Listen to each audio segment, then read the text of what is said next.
Bonjour à toutes et à tous, ravi de vous accueillir pour cette saison 2 du Geek Life Festival. Et cette année, eh bien, il y a une grosse nouveauté, c'est la Web TV avec plein d'invités, d'exposants. Vous pouvez d'ailleurs interagir sur le chat dès aujourd'hui et on reçoit comme premier invité des acteurs. C'est à la fois Joe Pesci, René Rousseau, Linda Hamilton aussi, Danny DeVito et la voix des Simpsons. Bonjour Véronique et Philippe, comment ça va ? Bonjour, écoutez, ça va très bien. On est très heureux d'être parmi vous et d'être au Mans, au Geek Life. Vraiment, c'est une première édition pour nous et on est très content d'être là. Bonjour à tous. Oh là là, oh j'adore. Ah, c'est ma bibiche, hein. D'ailleurs, interagissez sur le live, sur le chat. Monsieur Marc va vous dire les questions à haute voix. Et Eh bien, mon petit apprenti du coup, le petit journaliste, Mathéo. Comment ça va Mathéo ? Très bien. Toujours prêt pour le Geek Life. Eh ben on est prêt, est-ce que vous êtes prêts ? on est prêt. Eh bien c'est super. Une première question, comment c'est venu la comédie ? À quel moment vous vous êtes dit je veux devenir comédien ? Ah, c'est différent. Il y a deux questions en une. Ouais, Là. c'est ça. Non. Moi, dès que j'étais petite, je voulais être comédienne. Donc voilà, j'avais cette idée en tête. Et grâce à mes parents qui m'ont bien soutenue D'accord. et les belles rencontres que j'ai pu faire, bah voilà, je suis devenue comédienne avant tout de théâtre. On a commencé tous les deux par le théâtre. Et puis le doublage nous a un peu accaparés, c'est vrai. Pareil pour vous Oui, Philippe ? alors moi j'ai eu un parcours un petit peu atypique parce que le théâtre il est venu un petit peu plus tard que Véronique pour moi, parce que j'ai été professeur dans l'éducation nationale, donc D'accord. j'étais déjà sur scène, hein, puisque je faisais les rentrées scolaires, donc j'avais déjà un public, et puis je faisais du théâtre en amateur, et puis au bout d'un moment j'ai fait le choix de devenir professionnel. Et ça a plutôt pas mal marché pour moi. J'ai fait du théâtre de rue, je crachais le feu, je jouais de la fanfare. C'était les années 70. Et puis après le doublage est arrivé en 84. Donc très polyvalent du coup. Voilà. Hein. Oui, voilà, très bien. Et Mathéo, tu veux poser une question peut-être ? Comment êtes-vous arrivé à devenir les voix françaises des Simpsons? Eh bien, par un casting, on fait des essais de voix, en fait. On nous appelle pour faire des essais de voix. Moi, je suis arrivée en fin de casting. Je n'étais pas spécialisée dans le doublage à l'époque. Et j'ai entendu la voix de Julie Kavener, cette voix rauque, un peu éraillée. Et on m'a demandé de me rapprocher au plus près de cette voix. Donc, je me suis lancée dans un truc un peu bizarre. Voilà, mais j'ai sorti un truc. Et apparemment, ça a plu et ça a marché. La seule question qu'on m'a posée, c'est est-ce que je pouvais garder cette voix dans la durée et la continuité. J'ai répondu, mais bien sûr, pas de problème. Voilà.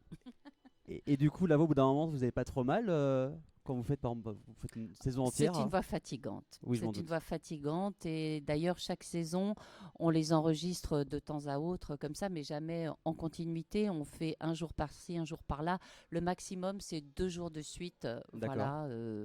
D'ailleurs, on va enregistrer lundi et mardi prochain. On va vous rattaquer tout de Et suite après. Hein. voilà, la 31e saison des Simpsons.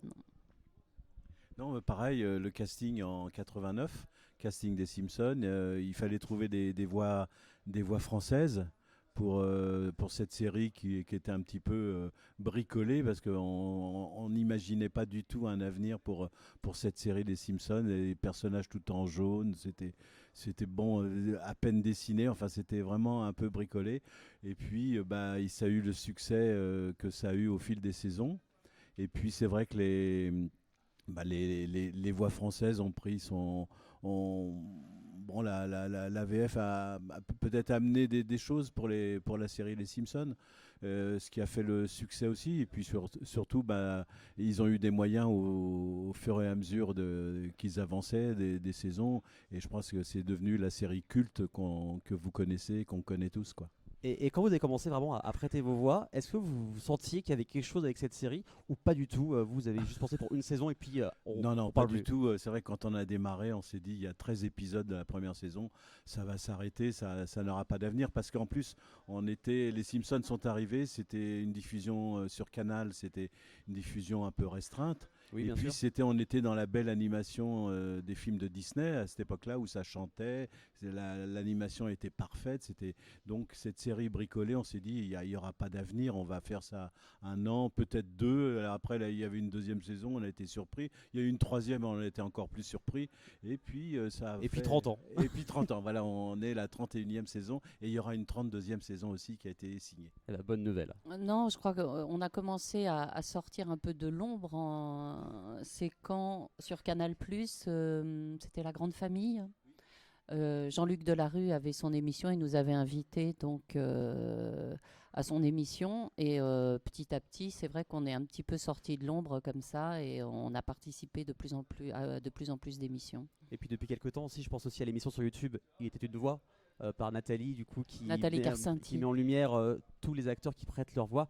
Je trouve depuis quelques temps, ça permet aussi de voir à quoi ressemblent du coup nos voix préférées. Oui, alors je dirais c'est aussi le succès du film en 2007. Oui. Quand le film, le long métrage est sorti, c'est vrai que ce qui a été au niveau du marketing, ce qui a été un petit peu osé de la part de la Fox, et on les remercie, ils nous ont mis en avant, alors qu'on était des comédiens de l'ombre, ils nous ont mis en avant pour la promotion du film.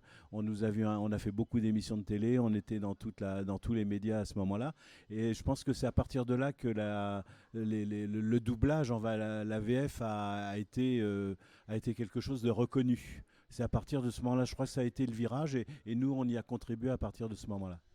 D'accord. Mathéo, tu veux poser une autre question peut-être? Comment avez-vous réussi à trouver le bon timbre de voix pour Homer et Marge Simpson? Bibiche à toi. Bah, moi, je force sur les cordes vocales. Donc j'en ai deux, comme tout le monde. Et c'est vrai qu'au début, je faisais mes exercices de voix avant d'aller travailler. J'avoue être tombée à faune 2 fois lors des premières saisons parce que je forçais trop sur les cordes vocales, ce qu'il ne faut jamais faire. Et sinon, maintenant, je connais mon personnage à fond. Marge fait partie de moi ou moi je fais partie de Marge, je ne sais pas. En tout cas, on se rencontre beaucoup plus facilement qu'au début et c'est devenu une partie de plaisir parce que je peux moduler maintenant, je peux m'amuser avec ma voix et celle de Marge comme je veux, quoi, à tout moment de la journée. Comme ça, un petit tac et puis c'est bon. Oui, alors moi j'ai eu du mal à trouver la voix d'Homer Simpson. Il a fallu au moins 3-4 saisons parce que d'abord Homer n'était pas le personnage principal de la série, c'était Bart. Oui, c'est vrai. Et puis le grand-père est arrivé, Abraham est arrivé, et je dirais c'est un peu la venue du grand-père qui m'a permis de vraiment fixer la voix d'Homer. Parce qu'il fallait bien faire la différence entre le papa et le fiston, Abraham et Homer, et donc je dirais c'est la venue du grand-père qui m'a aidé à trouver la voix d'Homer Simpson. Donc je l'ai un peu rajeuni, je l'ai fait un peu moins sérieux, et puis surtout Homer est devenu le personnage principal de la série, puisqu'il fallait pas que les enfants américains s'identifient à ce garnement de Bart. Hein. Oui, c'est vrai. Voilà, donc Homer et Matt Groening a développé le personnage d'Homer, qui est devenu le personnage principal de la série. Et puis, je pouvais plus garder cette voix sérieuse qui était dans les premières saisons. On me pose souvent la question, est-ce que le comédien a changé? Est-ce que c'était toi qui le faisais? Je lui dis, ben oui, mais j'avais une voix un peu qui résonnait comme ça. C'était pas très drôle, quoi. Hein, et puis, je m'ennuyais vraiment. Je savais que j'avais pas trouvé la voix du personnage. Et après, Au fur ça et a à été mesure. beaucoup plus rigolo pour moi. Et est-ce que vous avez rencontré du coup le créateur, Matt Groening? Oui, on s'est Oui. rencontrés, on s'est rencontrés 3-4 fois. On s'est rencontrés pour la sortie du film en 2007. On s'est rencontrés pour les 20 ans des Simpsons à Cannes, au MIPCOM. Et puis on s'est encore rencontrés au Festival d'Annecy, Festival international du film d'animation, avec David Silverman, le réalisateur du film. On s'est rencontrés 3 fois. Pas mal de fois quand même. Oui, pas mal de fois, voilà. Mais notre grand regret, c'est qu'on n'a jamais pu faire la rencontre avec les comédiens américains parce que c'était trop compliqué, organisé dans les emplois du temps. Et bon, peut-être qu'on verra. Et j'ai vu que aussi, je crois que c'était des producteurs américains sont venus pour tester le taux d'Homer sur différents tons en fait. Oui, alors c'était les essais de voix, ça c'était en juillet ou juillet 89, et les producteurs américains, la production Gracie Film s'était déplacée, avait fait le voyage de Los Angeles, et ils m'ont demandé de faire des do. Et en fait, c'est do en anglais, je ne savais pas du tout à quoi correspondait cette expression. Pour nous, ça voulait rien dire, et en français, c'est devenu to. parce que le D et le T, il n'y a pas une grande différence. Voilà, et donc ils m'ont demandé de faire des taux avec différentes émotions, des taux de frayeur, des taux de tendresse, des taux de frustration. Et en fait, cette expression, alors, on a compris après, parce qu'on leur a posé la question, c'est une expression de frustration. Si vous pouvez, dans les Laurel et Hardy, si vous regardez ces films en noir et blanc, ces vieux films burlesques, les personnages de Laurel et Hardy, et quand il y avait une frustration, il y avait Hardy qui faisait oh et il se frappait le front comme ça. Voilà, donc ça vient de là. C'est vraiment de la culture américaine, la culture du film burlesque, du film qui étaient des films muets en fait, presque après, voilà, qui sont passés au parlant. Maintenant, c'est devenu très culte avec les Simpsons. Voilà, c'est devenu, voilà. Et les Simpsons aussi avaient la faculté de voir l'avenir, de prédire certaines choses finalement. Et ici en Sarthe, on a un mentaliste qui vous présente Mathieu Chéneau. Vous pouvez l'applaudir, mesdames et messieurs. Mathieu Chéneau qui va nous faire un petit tour de mentaliste. Salut Mathieu. Alors comment on fait je prends ta place, Aurélien, comment on se fait un petit switch. Allez, on se fait un petit switch parce que sinon je pense que ça va être compliqué de bonjour Véronique, bonjour Philippe. Donc Mathieu, enchanté, je suis mentaliste et je suis ravi de pouvoir tester vous mentaliser en quelque sorte. Et j'aimerais faire un petit test très simple. J'ai ici un dé à 6 faces. Je vous laisse vérifier, Véronique, que toutes les faces sont différentes les unes des autres. Vous allez dans un instant placer le dé à l'intérieur du gobelet. Vous allez mélanger. Clac, clac, clac, clac, clac. Vous regardez discrètement le chiffre sur lequel vous êtes arrêté et vous reposez le verre sur la table en cachant bien sûr le dessus, de manière à ce que je ne puisse pas être accusé de voir ou quoi que ce soit. Vous posez le verre. Vous avez vu le chiffre? Posez ici sur la table, mettez votre main dessus et je vais vous demander, s'il vous plaît, avec la voix de marge, éventuellement de compter de 1 jusqu'à 6 en vous concentrant sur le chiffre que vous avez vu. Allez-y. 1, 2, 3, 4, 5, 6. Ok, j'aurais pu vous arrêter avant pour pas vous fatiguer. D'ailleurs, parce que le chiffre 1 a été dit d'une certaine façon différent des autres. Est-ce que c'est le chiffre 1 qui est juste ici? Oui. Oui, le chiffre 1, ça fonctionne ici, effectivement, merci. Alors, on peut se dire, ok, j'avais au final une chance sur 6 pour que ça fonctionne. On va réessayer avec vous, Philippe. Vous allez mélanger ici le dé, ok. Mélangez bien. Vous allez regarder attentivement le chiffre que vous avez vu ici. Vous reposez ici sur la table. Et pareil, je vais vous demander de compter de 1 à 6, mais avec la voix d'Homer, bien évidemment, cette fois-ci. Alors, 1, 2, 3, 4, 5 et 6. C'est intéressant.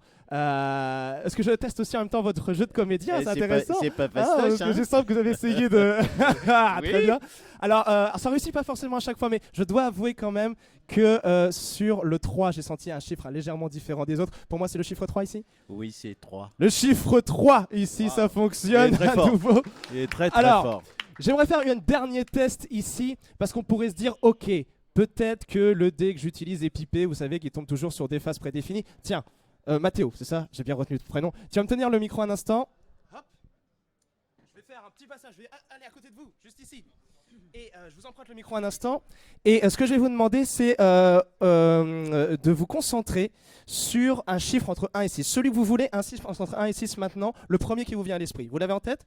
Ok, afin que vous ne changiez pas d'avis, ce que je vais vous demander, c'est de poser sur la table le chiffre que vous avez en tête. Si vous avez 1, vous mettez 1. Si vous avez 6, vous mettez 6 et vous cachez. D'accord? Comme ça, vous ne pourrez pas m'accuser que le P est pipé, puisque c'est vous qui avez choisi la face du dé. Et en plus, vous ne pourrez pas changer d'avis, Véronique. Donc, vous mettez le chiffre que vous avez en tête, vous cachez et vous me dites quand c'est bon. C'est bon? Ok. Vous avez donc choisi un chiffre entre 1 et 6, celui que vous voulez. Est-ce que vous vous êtes senti influencé à un moment donné ou pas du tout? Pas du tout. Pas du tout? Parce qu'en fait, j'ai essayé d'influencer votre pensée. Je ne sais pas si vous en êtes rendu compte. À aucun moment? Ok. Est-ce que vous avez senti que je vous avais touché l'épaule? Vous n'avez pas vu ça? Philippe, vous l'avez vu, non? Est-ce que vous avez vu ce que j'ai fait après? Vous n'avez pas vu du coup ce que je vous ai fait après vous avoir touché l'épaule? Je vais vous le refaire au ralenti. Véronique, vous allez penser à un chiffre entre 1 et 6, celui que vous voulez. Celui que vous voulez. Celui que vous voulez. Celui que vous voulez. 5, juste ici. Quel est le chiffre qui est là? Le chiffre 5, ça fonctionne. Merci beaucoup. Merci à vous. Merci Philippe. Merci Véronique. Merci de votre participation. Et je redonne le micro à Aurélien. Mais merci Mathieu, encore un tonnerre d'applaudissements pour Mathieu Chéneau, mesdames et messieurs. Vous pouvez l'applaudir même chez vous. On peut rien lui cacher. Hein. Ah mais il m'a fait le tour 5-6 fois, je connais depuis 2 ans. Et à chaque fois, même à 1 mètre, je suis toujours ébahi. En tout cas, bravo à toi, Mathieu.